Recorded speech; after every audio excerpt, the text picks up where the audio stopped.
Our journey ended at Buenos Aires, and we started exploring Buenos Aires from the area Recoleta.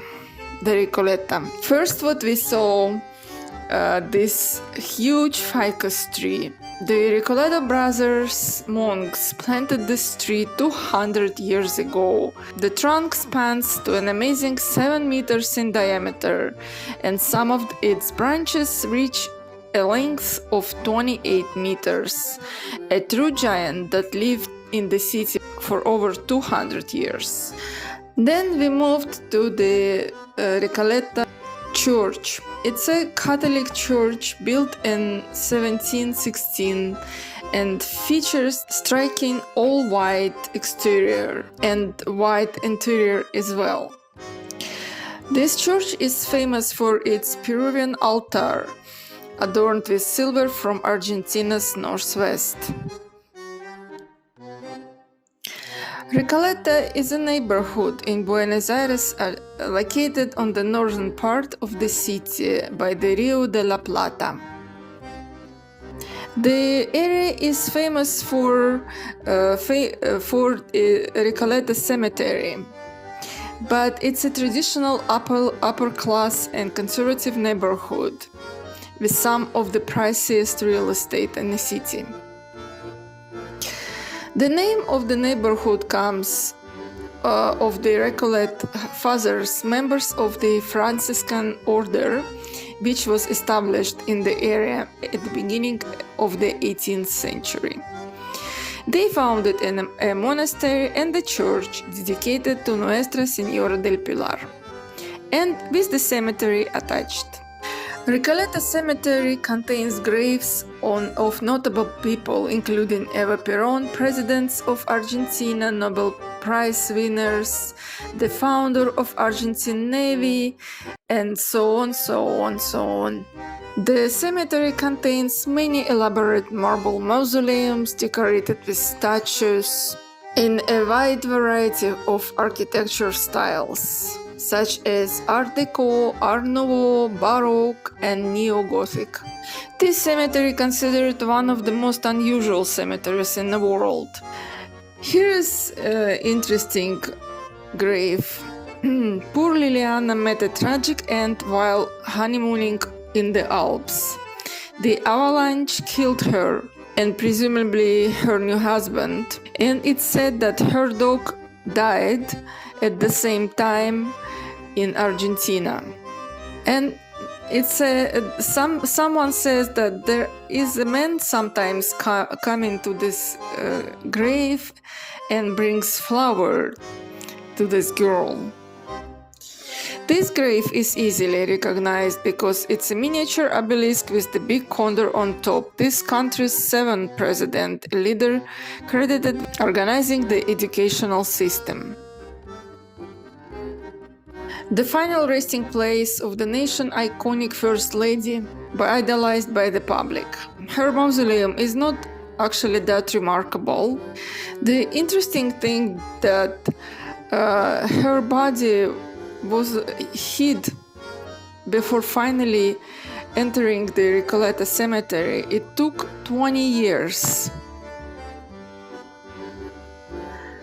Oh, this is the worst nightmare for anybody. Rufin was buried and believed to be in coma, and story goes that grave workers heard her screaming from the grave. When they dug her up, they reportedly saw evidence that she had unsuccessfully tried to claw her way out, and she died.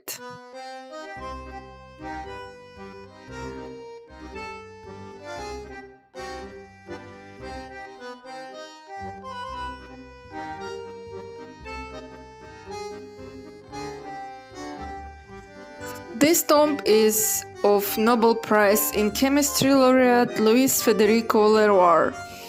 This tomb is known for it's one of the biggest one in the cemetery and one of the most expensive.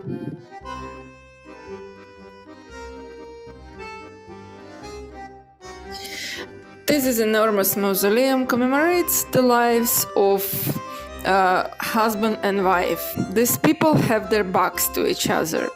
The story goes that Del Carne, the husband, was an important figure in Argentinian politics. He wasn't happy with his wife's spending, so they didn't speak to each other for remaining 20 years of their lives. Husband died first, and then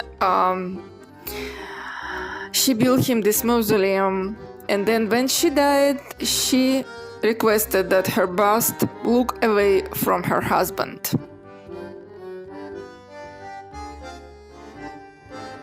Buenos Aires is one of the largest cities in Latin America. About 3 million people live in the city of Buenos Aires.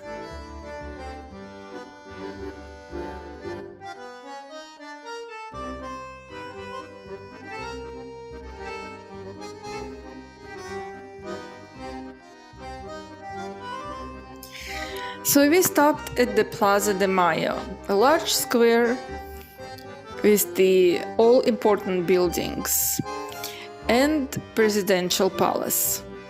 Presidential palace called the Casa Rosada or Pink House. It is believed that painted with the addition of the cow's blood as the alternative to paint, because paint peeled in the humidity. All the stones you see here by the base of the statue are names of the people who died during pandemic. When officers received first batch of the vaccine from Russia, they didn't dispense it to the people, but used them for themselves. And people were dying. So people put names of their dead on the stones and put it in front of the presidential palace, so people will look from the offices in the window, and it was a reminder, and it worked, and people received their vaccines. This is the famous place. The final resting place of the liberator of Argentina is guarded around the clock by 2 soldiers. There is this interesting story. José de San Martin is regarded one of the fathers of Argentina and liberators of South America. Later in his life, due to the political situation of the country, he had to exile to France, where he died. Years later, his body was taken back to Argentina and put to rest in the Cathedral of Buenos Aires in 1880. So now guards are placed by his mausoleum, so he is not going to leave Argentina ever.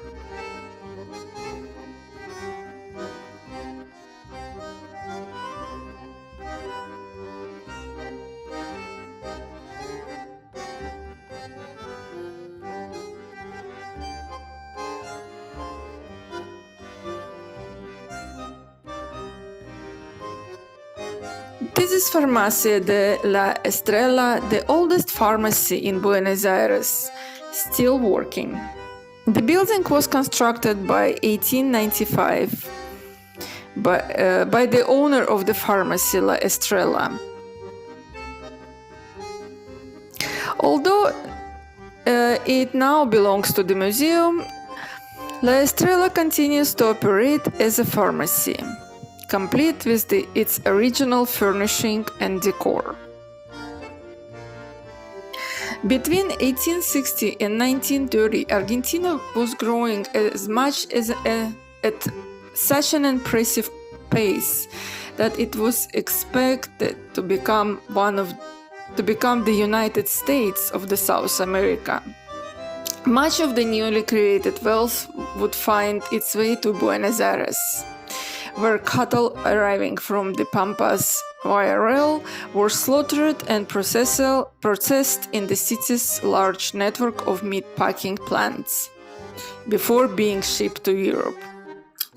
What resulted was one of the great urban expansion in human history. At the late 19th century, the country sought to detach itself from its colonial past and instead align with the ideas of the French Enlightenment. As a result, Buenos Aires saw wide-scale introduction of boulevards, parks, avenues, and buildings that were in line with the Beaux-Arts tradition of France. And of course, we visited La Boca, very colorful neighborhood that's part memorial to the city's working class history. La Boca means mouth in Spanish. Was once quite literally the mouth of the Buenos Aires. It's located on what used to be city's biggest port. Workers of the docks built homes from the scrap materials leftovers from the shipbuilding. You see these haphazard shanty houses that still line the streets there. They were made from sheet metal and wooden planks.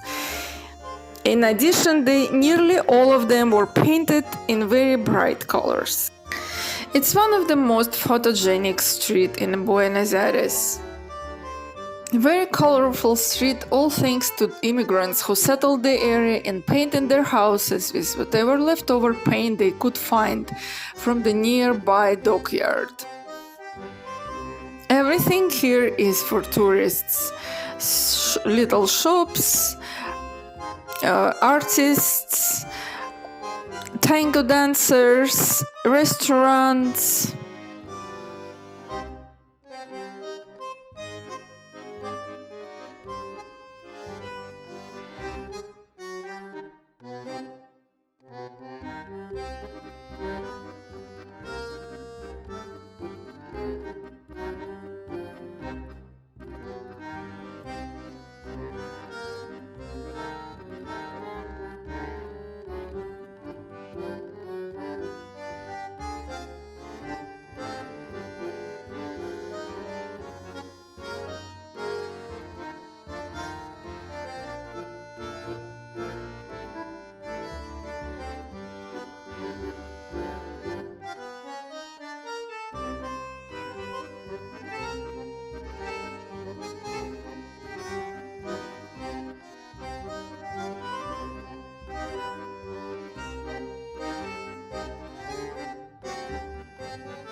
After we were finished with our tour around Buenos Aires, we checked in the hotel and we started walking around the city by ourselves. And we visited new and modern area in the city. This is new area, Puerto Madero. The city's newest district with its high-rises, perfect sidewalks and well-equipped parks, considered one of the most successful urban waterfront. Some 25 years ago, the area was nothing but urban wasteland. Also, there is located Puente de la Mujer, Spanish for Women's Bridge. It's a rotating footbridge, but somewhat unusual in its asymmetrical arrangement. It can rotate 90 degrees in order to allow water traffic to pass.